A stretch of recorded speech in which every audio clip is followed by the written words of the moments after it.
Salut à tous, bienvenue dans cet entretien où nous avons reçu pour vous M. Noël Tchani Mwadianvita qui est candidat à l'élection présidentielle. Bonjour M. Noël Tchani Mwadianvita. Bonjour. Alors, qui est réellement Noël Tchani? Noël Tchani Mwadianvita, je suis Congolais de père et de mère, né dans la province d'Alomami et plus spécifiquement dans la ville d'Nganajika où j'ai étudié l'école primaire, j'ai fait l'école primaire, l'école secondaire. Et quand je termine les études là-bas, je viens à Kinshasa, le gouvernement zaïrois à l'époque, le gouvernement congolais me donne une bourse d'études. Je m'en vais étudier à l'université de Liège où j'étudie jusqu'à avoir ma maîtrise en sciences économiques.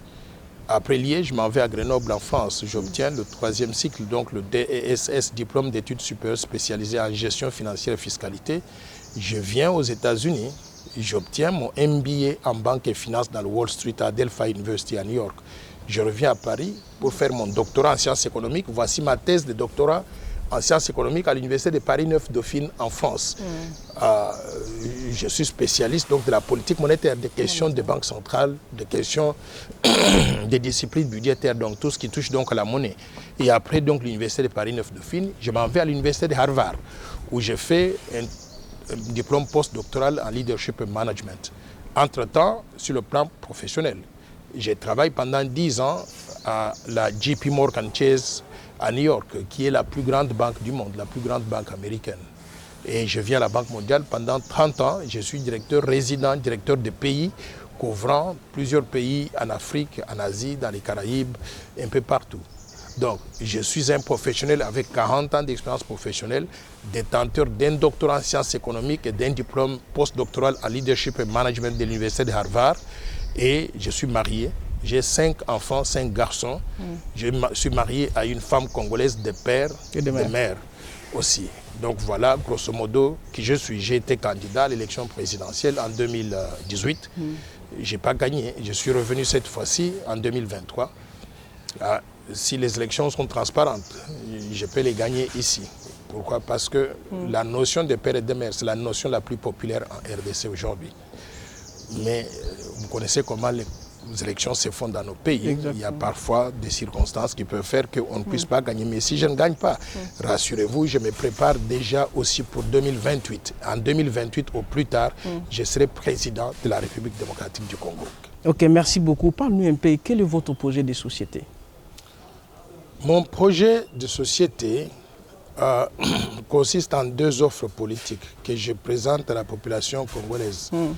La première offre politique, c'est la proposition de loi Tchani de père, de mère et d'épouse, qui est d'ailleurs contenue dans ce livre que je viens de publier. Le livre est intitulé « Des pères et de mères ». Des pères et de mères, quel avenir pour la République démocratique du Congo. Et c'est une proposition de loi qui voudrait protéger la souveraineté nationale, l'intégrité territoriale et réaffirmer l'indépendance de la RDC. Comme vous le savez, l'indépendance de la RDC a été conquise au prix du sang de Patrice Emery Lumumba et d'autres martyrs de l'indépendance.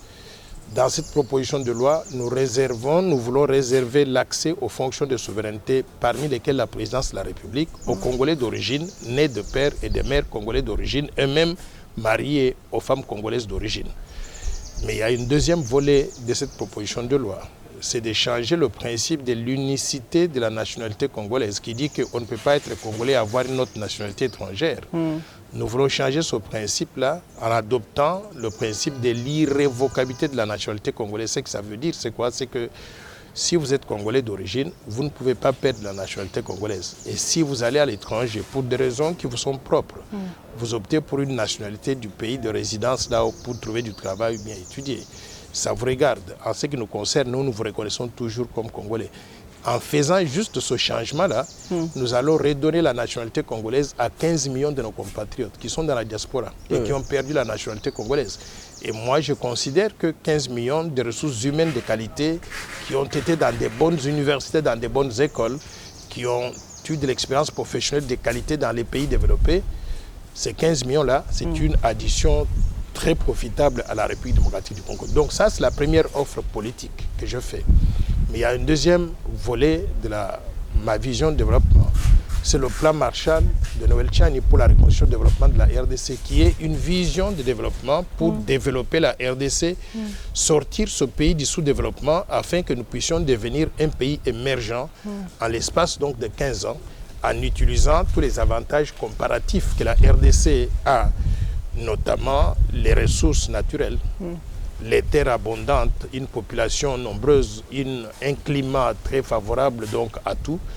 Et par conséquent, nous considérons qu'en mettant en œuvre cette vision de développement de façon articulée, pendant 15 ans, le Congo sortirait du sous-développement pour devenir un pays émergent, en créant au passage des emplois pour résorber tous les chômeurs que nous avons aujourd'hui. Nous avons 90% de la population active au chômage. Exactement. Nous allons créer les infrastructures de base.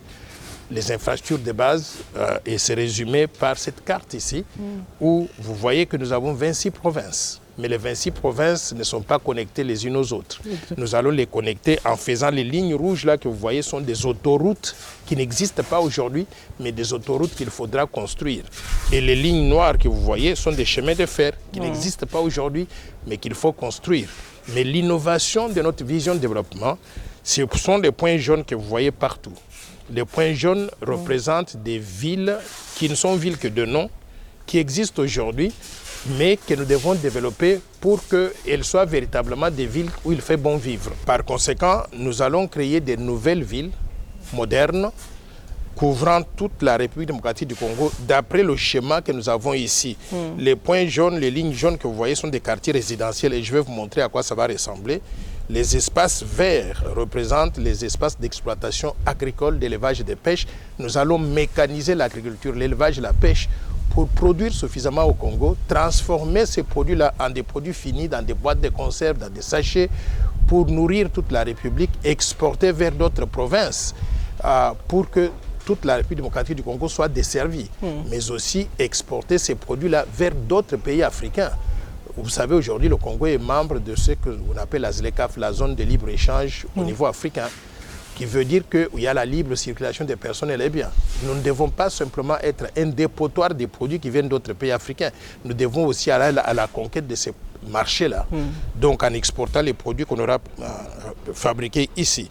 Ici, c'est une zone socio-culturelle où on va mettre les bibliothèques nationales comme à Washington, donc la librairie du Congrès. Il y aura des centres sportifs, des complexes sportifs, des salles d'animation culturelle, tout ce qui est des centres commerciaux, tout ce qui est socio-culturel va être là-bas. Ici, une zone industrielle où on va mettre les entreprises qui achèteront les productions agricoles, d'élevage et de pêche pour les transformer localement. Et là, une nouvelle cité administrative. Et vous voyez bien qu'il y a l'électricité et l'eau parce que nous avons de potentialités hydroélectriques abondantes à travers tout le pays qu'on n'exploite pas. Nous devons exploiter cela pour donner de l'eau et de l'électricité à tout le monde. Alors maintenant, les villes modernes dont je parle vont être construites d'après le modèle que je vous présente ici. Les villes modernes vont être construites d'après ce modèle ici. C'est-à-dire on prend une ville où il n'y a que des taudis, qui n'est pas développée, où il n'y a rien. On appelle ça ville, comme ma ville natale de Nganajika. Nous allons développer Nganajika d'après ce modèle, urbaniser, faire des routes, mettre de l'eau, de l'électricité, construire maintenant les maisons d'habitation. Les maisons d'habitation en utilisant les standards modernes. 3-4 maisons modèles qu'on va répliquer partout. Et en faisant ça, on va construire Nganajika moderne. Nous avons une nouvelle cité qui ressemble par exemple à Potomac, Maryland, aux États-Unis où j'habitais. Une fois que nous avons fait ça, je ne le fais pas simplement parce que c'est chez moi en Nganajika. Nous allons maintenant répliquer cela 244 fois à travers tout le pays pour créer partout où il y a des points jaunes là. Nous allons faire ça 244 fois à travers tout le pays pour créer les mêmes conditions de vie partout en RDC, dans toutes les provinces. Et nous allons maintenant réaliser ce que nous chantons mécaniquement dans notre hymne national. Nous bâtirons un pays plus beau qu'avant. Et moi, j'ajoute où il fait bon vivre partout. Cela va nous aider à éviter le phénomène que nous connaissons aujourd'hui. Les gens qui quittent certaines provinces pour aller dans d'autres, pour aller faire les Wewa, même s'ils ont terminé les universités. C'est parce qu'ils quittent des provinces où il n'y a pas de possibilité de vivre correctement. Ça, c'est le volet grands travaux du plan Marshall. Mais au-delà maintenant de cela, nous avons 60 programmes articulés pour changer le Congo, notamment améliorer la gouvernance, en combattant la corruption, le détournement des fonds publics, la prédation des ressources naturelles.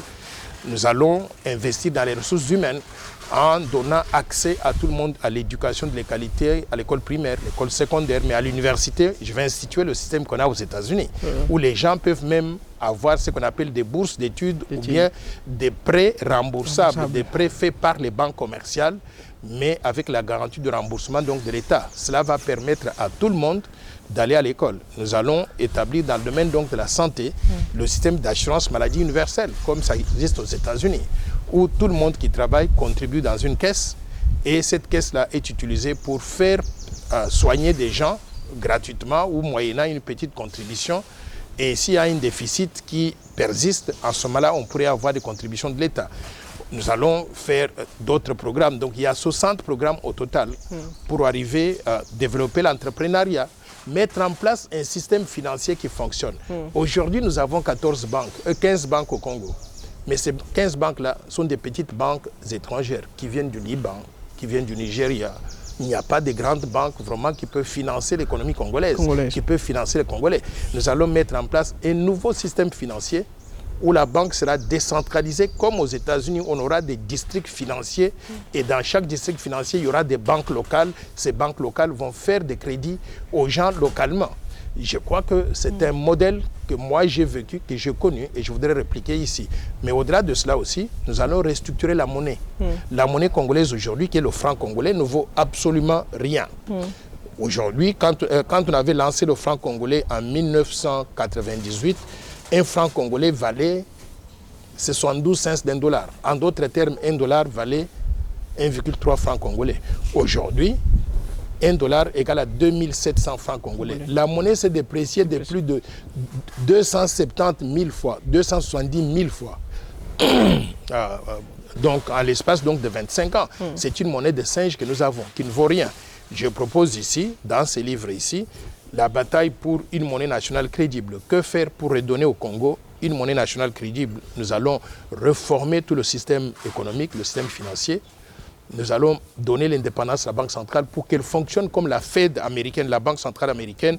J'ai fait une étude comparative ici, écrite d'ailleurs en anglais, qui dit « Building Credible Central Bank », comment bâtir la crédibilité de la Banque centrale, où je compare la Fed américaine, la Banque centrale européenne, la Banque du Japon et la Banque centrale du Congo, en proposant à la Banque centrale du Congo un modèle de restructuration qui puisse permettre de regagner la crédibilité pour que nous puissions avoir cette autorité monétaire-là capable de conduire donc la politique monétaire, la politique d'échange et conseiller le gouvernement comme il se doit. Donc c'est tout un programme ambitieux de développement du secteur financier que nous allons mettre en place. Donc voilà grosso modo à quoi se résume donc ma vision de développement. Si nous la mettons en œuvre, on va créer des conditions de développement économique accéléré.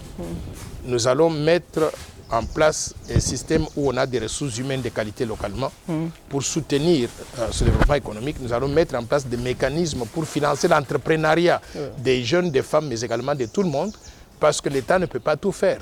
L'État va faire un peu, mais le secteur privé pourrait contribuer même beaucoup plus que l'État si on lui donne donc des conditions. Donc on va créer ce système-là. Nous allons mettre en place un incubateur national, similaire aux États-Unis à ce qu'on appelle Small Business Administration, mais couvrant tout le pays, toutes les provinces, où dans chaque province, quand un jeune veut créer une entreprise, il a un endroit où il peut aller obtenir des conseils, d'accompagnement et même qu'il puisse avoir l'aide pour obtenir donc les financements. Donc grosso modo, voilà donc le système que nous allons mettre en place. Alors si nous le faisons, qu'est-ce que nous allons réaliser? Développement en 15 ans. Au-delà de cela, nous allons augmenter le PIB par habitant de 470 $ aujourd'hui à environ 15 000 $ en l'espace de 15 ans. Et nous allons introduire une amélioration considérable du pouvoir d'achat de la population. Pourquoi? Parce que nous allons introduire le système des salaires minimum garantis. Aujourd'hui, vous trouvez des gens qui travaillent, mais qui gagnent 100 $ par mois. Or, le coût de la vie est de 1 000 $. Comment ils arrivent à vivre? Nous allons réglementer cela en disant tout celui qui travaille dans le secteur privé et dans l'État doit gagner au moins par mois 1 000 $. Le salaire, donc minimum garanti. Avec ça, vous pouvez payer le loyer de 350 $, acheter la nourriture de 350 $, ça vous fait 700. payer les soins de santé ou payer aussi les frais d'études pour les enfants pour $100 et dégager une petite épargne que vous pouvez garder. Donc, grosso modo, voilà donc le sens du plan Marshall, qui est la deuxième offre politique que je présente au peuple congolais. En quoi votre projet de société est différent des autres candidats présidents? Oh, une grande différence. Vous savez, je vais donner une analogie. Si vous voulez, lorsque les Léopards, l'équipe nationale de football, quand on sélectionne les joueurs, si on prend Félix Tshisekedi, Martin Fayulu, Noël Tchani et quelqu'un d'autre, et on prend Trésor Mputu, on veut choisir le meilleur parmi ces gens-là. Si on sélectionne Noël Tchani ou Félix Tshisekedi ou Martin Fayulu, ces gens-là ne vont pas nous délivrer la victoire. Mais si on prend Trésor Mputu, c'est un professionnel du secteur de football. Il va nous délivrer la victoire. La différence maintenant entre moi et les autres candidats, c'est que je suis professionnel du développement. J'ai travaillé dans le développement. 30 ans de Banque mondiale, ça n'existe pas en RDC. 30 ans de gestion des programmes de développement dans plusieurs pays. J'ai l'expérience professionnelle qu'aucun autre candidat n'a. Avant de me lancer en politique, j'ai fait mon devoir en écrivant ma vision de développement qui est le plan Marshall de Noël Tchani pour la reconstruction et le développement de la RDC. Par conséquent, ce que je peux faire dans le domaine du développement, il n'y a aucun autre candidat qui a cette expertise-là. Donc, et quand vous regardez très bien, les défis de développement auxquels nous sommes confrontés sont lesquels? Ce sont des défis économico-sociaux, infrastructurels. Et ça, c'est mon domaine d'expertise. Je viens de vous démontrer comment j'envisage donc de développer la RDC. Aucun autre candidat n'a cette vision-là. Par conséquent, j'estime que je suis sur mon terrain de prédilection et je peux répondre mieux aux défis de développement que rencontre la population congolaise, mieux que tout autre candidat dans cette course à la présidence de la République. Ok, merci beaucoup. Alors, et au-delà de cela, je voudrais aussi vous dire, c'est que notre pays a été mal géré et cloué au sol par des antivaleurs. Les antivaleurs, c'est la corruption, les détournements des fonds publics, la prédation des ressources naturelles, les rébellions meurtrières. C'est pour ça que je viens devant vous en portant des gants blancs. Je porte des gants blancs pour symboliser le fait que je n'ai jamais été corrompu. Je n'ai jamais été impliqué dans la prédation des ressources naturelles, dans les détournements des fonds publics ou dans les rébellions meurtrières. Je suis propre comme la neige. Or, le Congo a été mal géré par des gens qui ont fait toutes ces antivaleurs-là. Par conséquent, si nous voulons réussir, nous devons réussir la transformation de la gouvernance, de la mauvaise à la bonne gouvernance. Et moi, je symbolise donc cette nouvelle bonne gouvernance à laquelle la RDC doit pouvoir donc aspirer. Alors, pensez-vous vraiment à un ralliement à la dernière minute avant les élections? Je suis l'une des personnes qui continue à penser que nous devons nous mettre ensemble pour développer la RDC ensemble. Personne n'a la baguette magique pour tout faire tout seul.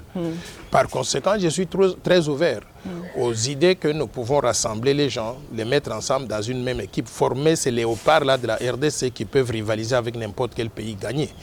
Par conséquent, le ralliement, je regarde les gens de l'opposition, ceux qui sont bons et qui peuvent se rallier avec moi, je les recevrai volontiers, mais je regarde aussi ceux de l'Union sacrée. Et je me dis, s'il y a des gens qui sont bien et avec qui nous pouvons nous mettre ensemble, pourquoi pas? Par conséquent, la possibilité du ralliement, elle est ouverte.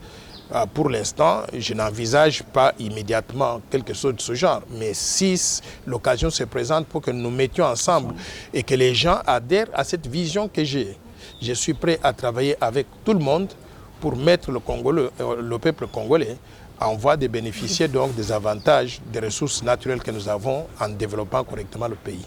Monsieur Noël Tchani Mwadiamvita, avez-vous des adversaires politiques ou des ennemis politiques? Moi, je n'ai pas d'ennemis. Je pense qu'en politique, il faut appeler chaque chose par son nom. On a des adversaires, des divergences de points de vue. Lorsque je porte des gants blancs, vous savez, les gens qui ont été dans les rébellions, les gens qui ont détourné les fonds publics, qui ont fait le Makala et qui sont sortis de là miraculeusement, ces gens-là me prennent comme étant leur ennemi parce qu'ils savent que si je deviens président de la République, ils n'auront plus droit au chapitre. Mais moi, je vais créer un système où, comme dans l'Église catholique, ceux qui ont commis des péchés, ils doivent se repentir, ils doivent demander pardon. On doit les rééduquer si on doit donc les récupérer. Par conséquent, je n'ai pas d'ennemis, j'ai des adversaires. Et je souhaiterais que ces adversaires-là comprennent que ce que nous voulons faire, c'est dans l'intérêt du pays. Et s'il faut passer par la confession pour être réaccepté encore dans la société, dans le leadership du pays, il faudrait donc que tout le monde comprenne que c'est une bonne chose pour le pays. Monsieur Noël Tchani Modian Vita, aujourd'hui, si vous devenez président de la RDC, que ferez-vous de votre proposition de loi de père et de mère? Je suis non seulement candidat président de la République, candidat numéro 19. 19, oui. Mais je suis aussi candidat député national, candidat numéro 489 pour la circonscription électorale de la Lukunga. Que je sois élu président de la République ou député national, la première des choses que je vais faire, je vais mettre la loi Tchani de père, de mère et d'épouse sur la table de l'Assemblée nationale pour la faire adopter par l'Assemblée nationale pour que ça devienne la loi de la terre, pour définir les règles et les critères pour l'accession aux fonctions de souveraineté qui sont très clairs. La magistrature suprême, donc le président de la République, président du Sénat, président de l'Assemblée nationale, les premiers ministres, les ministres régaliens, finances, justice, défense, affaires intérieures, affaires étrangères, les gouverneurs de province, le haut commandement militaire de l'armée, le haut commandement du commissariat général de la police, les ambassadeurs de la RDC à l'étranger, les gouverneurs, les provinces et leurs adjoints, le gouverneur de la Banque centrale du Congo, le président de la Commission électorale nationale indépendante, la CENI, l'administrateur de la NER et le directeur général de ce qu'on appelle donc la DGM, la Direction générale d'immigration. Ces postes-là sont des postes de souveraineté. Dans n'importe quel pays du monde, il y a des critères pour accéder à ça. Vous ne pouvez pas trouver aux États-Unis le directeur de la CIA ou bien du FBI qui est russe. Vous ne pourrez pas trouver ça. Par conséquent, le Congo doit se protéger. Donc je considère que cette loi elle est très importante. Si je suis élu président ou député national, la première des choses que je vais mettre sur la table, c'est de faire adopter la loi Tchani de père, de mère et d'épouse pour qu'elle devienne la loi de la terre et que désormais, on aura protégé donc la République démocratique du Congo, la souveraineté nationale, l'intégrité territoriale et surtout réaffirmer l'indépendance de la RDC. Vous savez, un seul individu fait basculer le destin de tout un pays dans le bon sens, tout comme dans le mauvais sens. Il suffit d'avoir au sommet de l'État un individu qui n'est pas 100% loyal à la RDC. Il peut basculer le Congo sous le contrôle du Rwanda. Et nous n'allons pas prendre ce risque-là. Nous avons trop souffert. Il y a eu des gens qui sont morts pour ça. Les Patrice Emery Lumumba, nous devons honorer leur mémoire pour que plus jamais qu'on ne puisse pas avoir au sommet de l'État des gens que nous ne contrôlons pas, qui ne peuvent pas être loyaux à la République démocratique du Congo. Monsieur Noël Tchani, vraiment, qu'est-ce qu'il faut faire réellement ici en RDC pour avoir une cohésion nationale qui va aider le pays à se développer? Moi, je pense que nous devons communiquer entre nous, nous devons nous parler. Et nous devons être sincères dans ce que nous cherchons. Entre les Congolais, nous devons être sincères dans ce que nous voulons faire. Moi qui vous parle, tout ce que j'ai fait là, je le fais avec l'idée que ce pays peut se développer. Et s'il se développe, tout le monde va en bénéficier. Je suis allé au Bas-Congo, je vais vous envoyer ces photos-là. Ça m'a fait couler des larmes. Au moment où je devais quitter le Bas-Congo, et vous voyez des jeunes filles, des vieilles femmes, des vieux messieurs, avec des mains en l'air, disant « Ne nous oubliez pas, ne nous oubliez pas ». Ça touche. Et tu vois, à peine ils avaient des habits à porter. Donc, pauvres comme tout. Alors, je voudrais bien me sacrifier pour que ces gens-là puissent avoir donc une bonne vie. Non pas simplement au Bas-Congo où j'ai été, non seulement au Bandundu, non seulement dans le Grand Kasaï où j'ai été dans le Katanga il y a quelque temps, et puis donc dans le Kivu à l'est de la République. L'un des grands défis aujourd'hui c'est la sécurité. Il faut rétablir un climat de paix et de sécurité pour que les gens vivent correctement, puissent vaquer à leurs opérations. Par conséquent, comment rétablir la paix, la sécurité et puis rééduquer les gens à vivre ensemble. Nous devons avoir une armée qui protège, qui défend le territoire national, restructurer l'armée comme il se doit. Nous devons restructurer les services de police et les services de sécurité pour qu'ils fassent leur travail comme il se doit de protéger la population, de maintenir de l'ordre et de la discipline. Nous devons payer les militaires, les policiers, les gens du service de sécurité, les fonctionnaires de l'État, un salaire qui leur permette de vivre. C'est pour ça que je vais introduire le salaire minimum garanti de $1000 par mois. Nous devons maintenant réconcilier les gens en les éduquant, en leur apprenant à vivre ensemble. J'ai trouvé que les êtres humains, ils apprennent vite. Regardez juste quand vous avez des enfants dans une maison.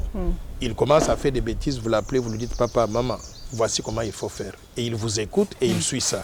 Par conséquent, apprendre aux gens à vivre ensemble, à considérer que nous ne sommes pas des ennemis éternels et que le passé doit être oublié et nous pouvons aller de l'avant.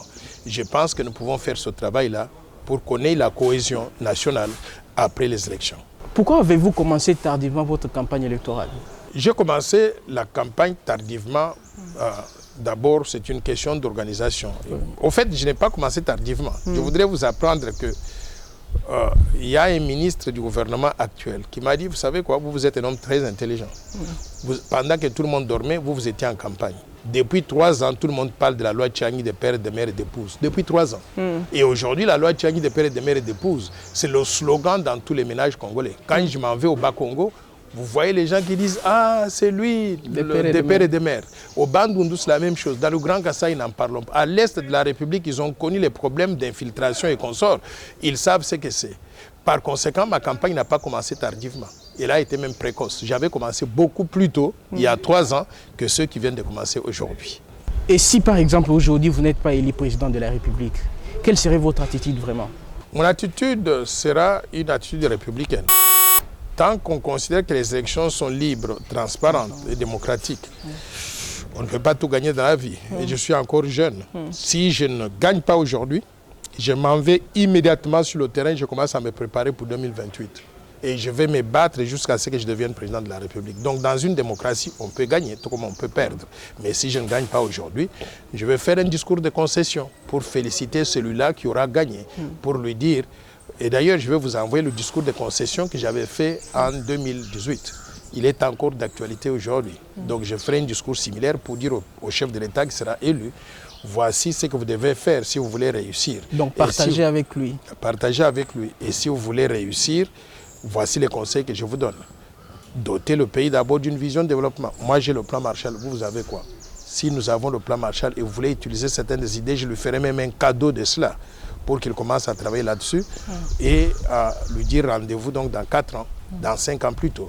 Donc dans 5 ans, s'il travaille bien, il pourra encore nous battre. Mais s'il ne travaille pas bien, il sera battu par Noël Tchiani en ce moment-là. Mais surtout, le plus important, il faut savoir que Félix Antoine Tshisekedi, s'il gagnait la présidence pour un 2e mandat, comme tout le monde semble pouvoir donc le dire, il ne peut plus se représenter en 2018. Le terrain sera largement ouvert.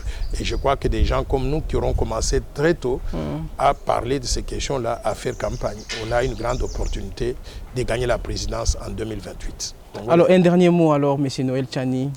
Mes chers compatriotes, mesdames et messieurs, le Congo se trouve à la croisée des chemins. Nous allons avoir une élection présidentielle, pas comme toutes les autres que nous avons connues avant. Cette élection présidentielle, c'est à propos de l'avenir de la RDC. Nous avons le choix entre rester souverain, indépendant, ou bien devenir une colonie étrangère. Pendant cette élection, je vous demande de voter tous Congolais, c'est-à-dire mettre à la tête du pays un Congolais de père, de mère et d'épouse. Ne votez pas pour les étrangers. Alors, en ce qui me concerne, je vous ai fait 2 offres politiques. La loi Tchiani de père et de mère, qui, moi, je pense, nous permet de réaliser cet objectif de protection de la souveraineté nationale et d'intégrité territoriale et de réaffirmer l'indépendance de la RDC. Et la 2e offre politique, c'est le plan Marshall, qui nous permet de sortir le Congo du sous-développement, de la situation où nous avons 90% de la population active au chômage, de la situation où nous n'avons pas d'infrastructure de base pour relier toutes les provinces, de la situation où nous avons des ressources humaines qui ne sont pas de bonne qualité. Nous allons sortir de cette situation-là pour faire un pays émergent en l'espace de 15 ans. En d'autres termes, un pays développé en l'espace de 15 ans. Je voudrais que nous puissions travailler ensemble pour réaliser cet objectif-là. Moi qui vous parle, je suis docteur en sciences économiques avec 40 années d'expérience professionnelle dans le secteur privé et financier à New York, dans le Wall Street, mais aussi à la Banque mondiale dans le domaine du développement. Je pense que je suis le meilleur candidat pour pouvoir amener le Congo dans cette transformation que nous attendons depuis très longtemps et remettre ce pays sur la voie du développement économique et social accéléré. Donc, le 20 décembre 2023, pensez à moi. Je suis Dr Noël Tchiani Mwadianvita, candidat président de la République numéro 19, mais aussi candidat député national pour la circonscription électorale de la Lukunga, candidat député national numéro 489. Merci beaucoup d'avoir répondu à notre invitation. Nous vous disons un grand merci. Merci beaucoup, M. Noël. Je vous remercie.